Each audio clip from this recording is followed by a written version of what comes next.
구약성경 365면에 있습니다. 구약성경 365면 사사기 3장 31절 한 절의 말씀. 네, 우리 말씀이 짧으니까요, 다 같이 합독하도록 하겠습니다. 시작. 예후 후에는 아나세 아들 삼갈이 있어 소모는 막대기로 블레셋 사람 600명을 죽였고 그도 이스라엘을 구원하였더라. 아멘. 우리 한 번 더 읽겠습니다. 시작. 예후 후에는 아나세 아들 삼갈이 있어 소모는 막대기로 블레셋 사람 600명을 죽였고 그도 이스라엘을 구원하였더라. 아멘. 네, 우리 좌우에 있는 분들과 이렇게 인사 한번 하도록 하겠습니다. 한 주도 평안하셨습니까? 네, 한 주도 평안하셨습니까? 네, 한 주도 하나님이 주시는 은혜 가운데 또 살아가셨으리라. 네, 그렇게 생각하고 믿습니다. 오늘 본문은 이제 이스라엘의 세 번째 사사가 등장을 하고 있습니다. 이 이스라엘의 세 번째 사사 이름이 어떻게 됩니까? 네, 삼갈이죠. 세 번째 사사라서 삼갈이다. 이렇게 외우시면 절대 안 잊어버릴 것 같습니다. 네, 삼갈. 이 삼갈 직전의 사사의 이름은 예후시였습니다. 우리가 지난 시간에 우리가 살펴봤지만 이 예후과 그리고 오늘 등장하는 이 삼갈 두 사람을 비교해 보면 참 이 삼갈의 업적이 초라해 보인다. 그런 생각이 들기도 합니다. 이 예후는 모압 왕 에글론과 그리고 또 모압 사람 1만 명을 죽였다라고 성경이 기록하고 있습니다. 그리고 그 1만 명은 보통 사람이 아니었습니다. 오늘 이 사사기 3장을 보시면 모두 장사요, 모두 용사다라고 이 모압 사람 1만 명에 대해서 기록을 하고 있죠. 그리고 이 예후시 승리한 후에 이 이스라엘 땅에는 80년이라는 아주 긴 시간 동안 태평성대의 시기가 찾아왔었습니다. 그리고 이스라엘의 세 번째 사사 삼갈이 오늘 본문에 등장을 하고 있는 것이죠. 오늘 본문 31절 말씀을 다시 한번 보겠습니다. 예후 후에는 아나세 아들 삼갈이 있어 소모는 막대기로 블레셋 사람 600명을 죽였고 그도 이스라엘을 구원하였더라. 아멘. 이 성경은 삼갈에 대해서 지금 단 한 절만 소개하고 있습니다. 어떻게 본다면 이 사사기에 등장하는 13명의 사사 중에 가장 짧은 그러한 이제 기록으로 기록되어 있는 것이죠. 그래서 그냥 삼갈은 중요하지 않구나라고 생각하고 넘어갈 수도 있습니다. 그리고 한 절밖에 되지 않기 때문에 또 많은 설교자들이 이 삼갈은 그냥 설교하지 않고 뒤에 나오는 이제 이 드보라에 대해서 설교할 때가 더 많이 있습니다. 그러나 이 삼갈 역시 성경에서 중요한 인물이기 때문에 그리고 또 우리에게 주는 교훈과 메시지가 있기 때문에 성경에서 삼갈에 대해 말씀하고 있는 것이죠. 이 성경은 삼갈에 대해 단 한 절만 기록하고 있습니다. 그리고 다른 사사들이 세워지는 그러한 과정들과 그리고 삼갈의 어떤 내용들을 비교해 보면 뭔가 차이가 있다라는 것을 우리는 발견하게 됩니다. 삼갈과 그리고 이제 앞에서 등장했던 온니엘과 예후만 보더라도 이 두 사람과 삼갈을 놓고 비교해 보면 어떤 차이가 있습니까? 앞서 살펴본 온니엘이나 예후는 하나님께서 세우셨다라는 그러한 내용으로 기록이 되어 있습니다. 그러나 이 삼갈은 하나님이 세우셨다라는 그런 내용이 이 31절에 전혀 나타나고 있지 않습니다. 그리고 온니엘도 예후도 하나님의 영이 임했다, 하나님이 함께 했다, 이런 내용들이 기록되어 있지만 그러나 삼갈의 기록에는 하나님이 영이 임했다거나 하나님이 함께 했다라는 그러한 내용이 기록되어 있지 않습니다. 심지어 원문에서는 사사에 해당하는 단어조차 삼갈이 등장하는 이 3장 31절 본문에는 등장하고 있지 않습니다. 오늘 본문을 원문 그대로 직역하면 그리고 그 후에 아나세 아들 삼갈이 있었다라고 직역할 수 있습니다. 그리고 그 후에 그러니까 에훗이 사사로 섬기며 80년 동안 이 태평의 시대를 누린 후 예훗이 죽은 다음 그리고 그 후에 아낫의 아들 삼갈이 있었다라고 지금 성경이 말씀하고 있습니다. 그러나 그가 사사가 아니다 말할 수 없죠. 그가 중요한 인물이 아니다라고 우리 말할 수가 없습니다. 31절 상반절을 보면 이 예훗 후에는 이라고 성경이 말씀합니다. 예훗에서 삼갈로 이 사사의 계보가 이어지고 있다라는 것을 지금 우리 성경은 이렇게 표현하고 있는 것이죠. 하반절에도 보면 그도 이스라엘을 구원하였다라고 말씀하고 있습니다. 삼갈 역시 이 하나님께서 이스라엘을 구원하는 그러한 사사로서 쓰임을 받았다라는 것을 우리가 간접적으로 확인할 수 있는 것이죠. 우리가 오늘 이 31절 본문에서 주목해야 할 그러한 사실은 삼갈이 블레셋 사람 600명을 죽였는데 무엇으로 블레셋 사람 600명을 죽였는가 하는 것입니다. 이 성경은 무엇으로 블레셋 사람 600명을 죽였다라고 말씀하고 있습니까? 네, 맞습니다. 소모는 막대기. 이 소모는 막대기란 주인이 원하는 대로 소가 가지 않으면 방향을 바꿀 때 소를 쳤던 그러한 막대기를 이야기하는 것입니다. 길이는 대략 제가 찾아보니까요, 이때 당시에 이제 이스라엘 사람들이 사용했던 소모는 막대기의 길이가 2.5m 정도 됐다고 합니다. 한쪽 끝에는 뾰족한 못이 달려 있었고, 그리고 반대편에는 끌이 달려 있었다고 합니다.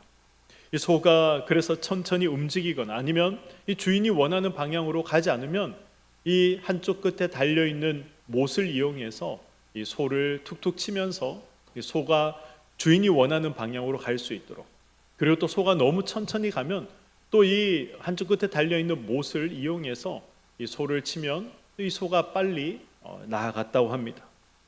그리고 이제 밭을 갈 때 방해가 되는 것들이 당연히 나오겠죠.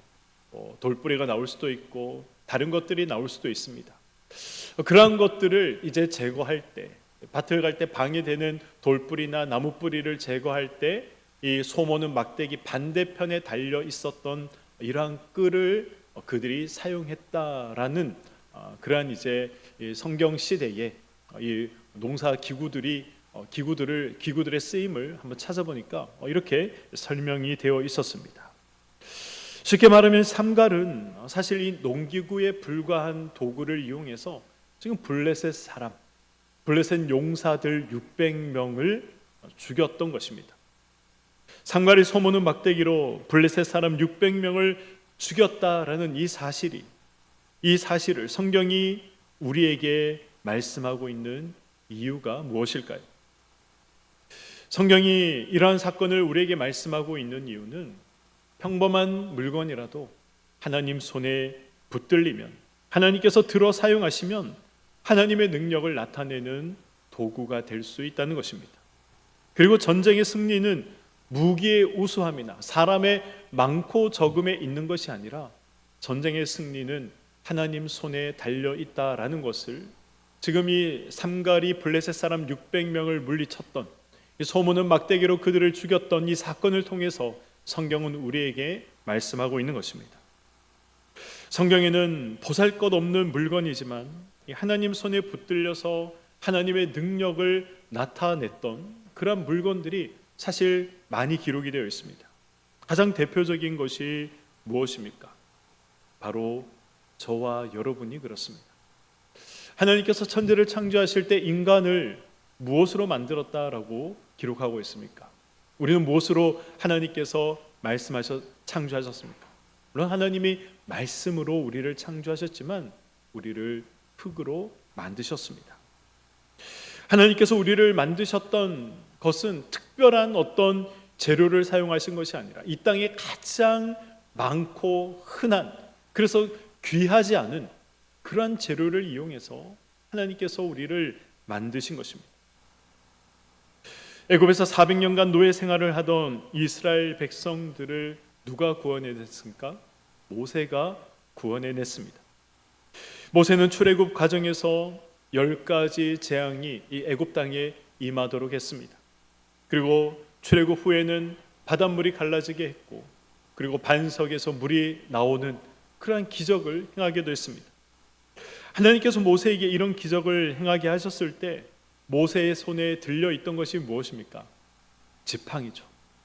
양을 치는 목자의 지팡이가 그의 손에 들려 있었습니다. 귀한 지팡이가 아닙니다. 구할 수 없는 그런 흔한 이 귀한 지팡이가 아니죠. 아주 흔한, 이 당시에 목자라면 누구나 가지고 다녔던 그런 흔한 막대기를, 지팡이를 모세가 사용했던 것입니다. 삼손은 나귀 턱뼈로 블레셋 사람 1000명을 죽이고 이스라엘을 구원해냈습니다. 다윗은 2미터가 넘는 골리앗을 평범한 이 물맷돌로, 돌덩어리로 이 다윗은 골리앗을 죽였습니다. 그리고 실추된 하나님의 군대의 명예를 회복시켰던 것이죠.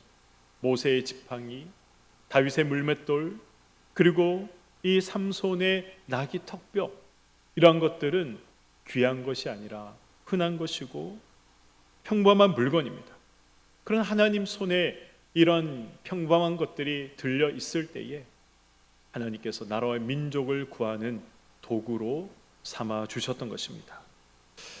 나무 막대기와 돌멩이도 하나님께서 사용하시니 나라와 민족을 구할 수 있었다면 저와 여러분들은 어떻겠습니까? 아무리 힘없고 보잘것없는 존재라 하더라도 하나님이 사용하시면 큰 역사를 이룰 수 있으신 것입니다. 위대한 선지자 엘리사가 그랬습니다. 엘리사는 어떤 직업을 가지고 있었습니까? 그는 농부였습니다. 그러나 하나님께서 사용하시니 이 엘리야보다 영감이 2배나 더한 능력의 선지자가 될 수 있었습니다. 베드로가 그랬습니다. 그는 멸시받는 갈릴리 사람이었습니다. 배운 것이 없는 사람이었습니다. 그러나 예수님의 수제자로, 또 예루살렘 교회를 이끄는 지도자로, 그리고 예수님의 제자들 중 가장 능력이 뛰어난, 능력 있는 사도로 예수님께서는 베드로를 사용하셨습니다. 스스로 우리가 초라하다라고 느껴질 때가 있습니다. 혹시 지금 그런 생각을 가지고 계신 분들이 계십니까? 다른 사람의 자녀들보다 내 자녀가 세상적으로 잘 되지 않아서 때로는 한숨만 나오실 때가 있으십니까? 낙심하지 마시길 바랍니다. 지난 시간 살펴본 예웃은 어떤 사람이었습니까? 오른손에 장애가 있어 왼손 밖에 사용할 수 없는 그러한 사람이었습니다. 이 당시에 왼손을 사용한다는 것은 오른손과 왼손 둘 다 멀쩡하지만, 그러나 왼손잡이는 이 당시에는 이 인정받지 못하는 사람이었습니다. 그런데 이 오른손마저 이 장애가 있어 사용할 수 없었다면 당시 얼마나 사람들로부터 이 약자로서 차별 대우를 받으며 살았겠습니까? 그런데 하나님께서는 그러한 예웃을 사용하셨습니다. 오늘 본문에 등장하는 소모는 막대기는 어디서나 구할 수 있는 그러한 아주 흔한 물건이었습니다. 그러나 하나님께 붙들리면 약한 곳으로, 흔한 곳으로 민족을 구원해 내시는 것입니다. 우리가 해야 할 일은 하나님께 얼마나 나를 드리는가인 것입니다. 끊임없이 계속해서 하나님 앞에 나를 얼마나 드리고 있는가. 아무리 도구가 좋다 해도 주인이 그 도구를 사용하지 않으면 그 도구는 아무 쓸모가 없는 것이죠. 그러나 아무리 보잘것없고 하찮은 도구라 하더라도 주인의 손에 들려 사용된다면 큰 일을 행할 수 있는 것입니다. 나의 삶이, 우리의 삶이, 또 내 사랑하는 자녀들의 삶이 하나님 손에 붙들리는 삶이 되기를 기도하시기 바랍니다. 그때 놀라운 역사가 우리 가운데 일어나는 것입니다. 31절 말씀을 다시 한번 보도록 하겠습니다. 예후 후에는 아낫의 아들 삼갈이 있어 소모는 막대기로 블레셋 사람 600명을 죽였고 그도 이스라엘을 구원하였더라. 아멘. 31절 말씀은 오늘 등장하는 이 삼갈의 직업이 무엇인가라는 것을 알 수 있게 하죠. 이 삼갈의 직업은 소모는 막대기라는 것을 통해서 그가 농사꾼이었다라는 사실을 우리는 알 수 있습니다. 이 당시 유대 민족들, 유대 민족들은 유목 민족이었습니다. 양을 치는 유목 민족이었죠. 그래서 이 같은 어떤 이 농업 계열의 종사를 하더라도 이 유목민이냐 아니면 농사를 짓는 사람이냐에 따라서 이 사회적으로 또 신분이 나누기도 했습니다.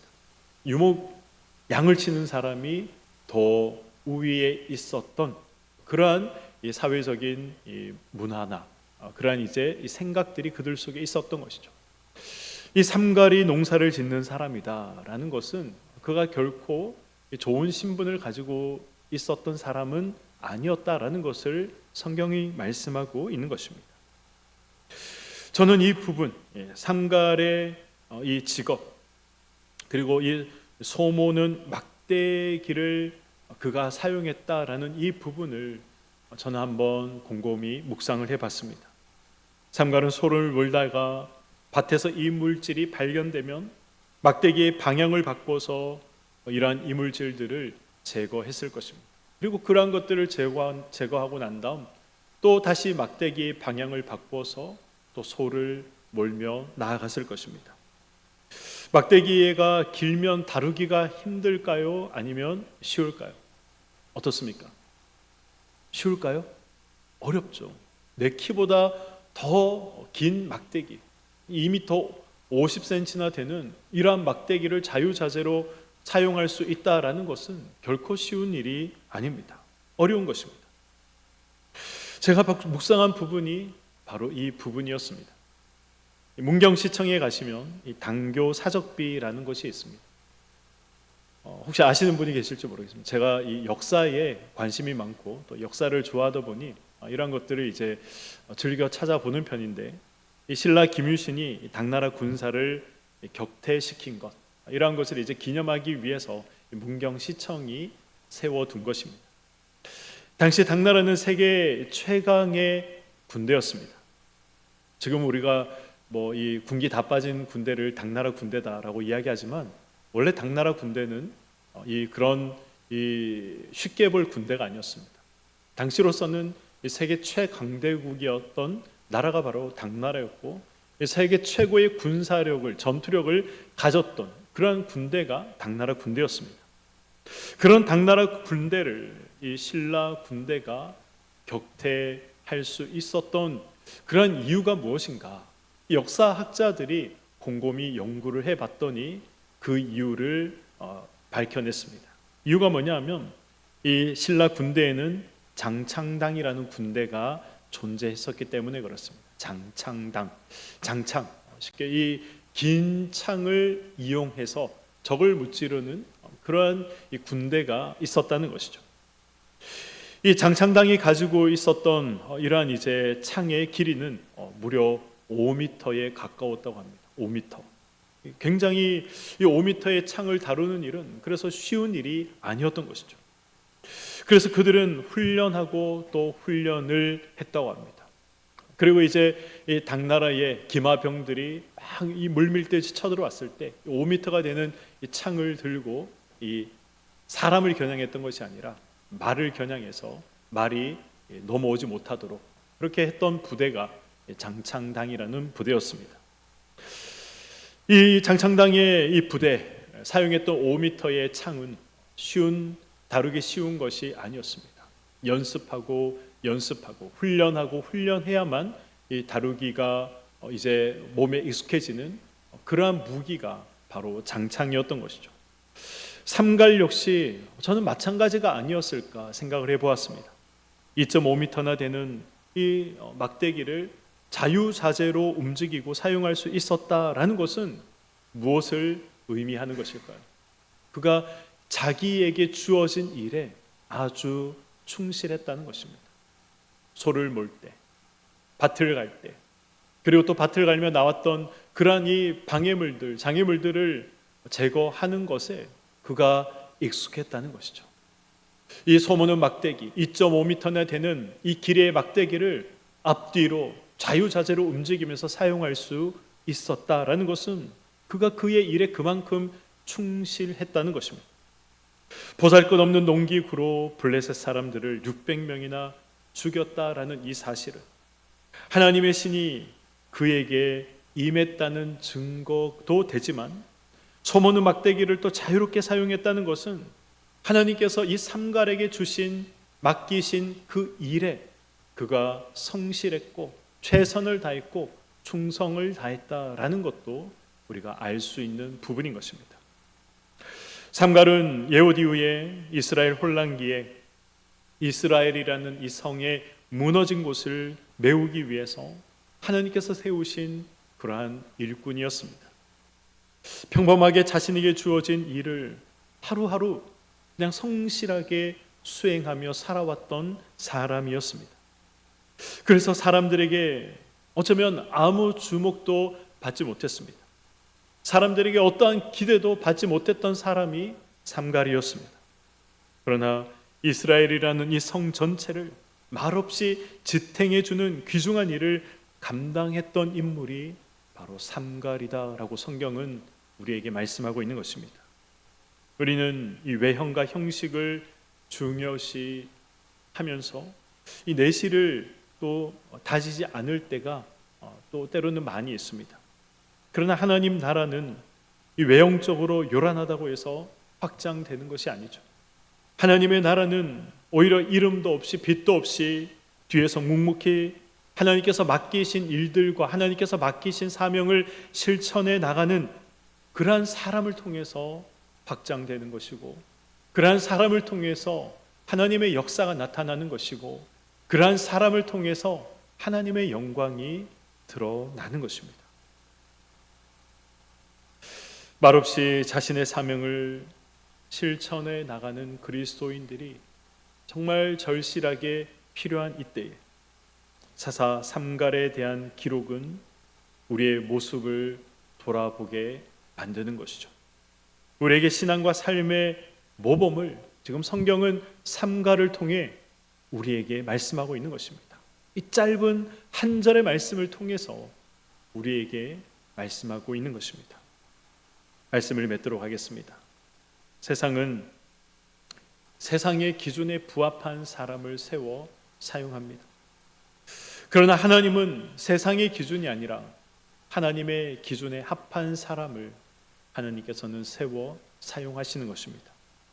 하나님의 기준에 합한다, 하나님의 기준에 부합한다라는 것은 어떤 의미가 있습니까?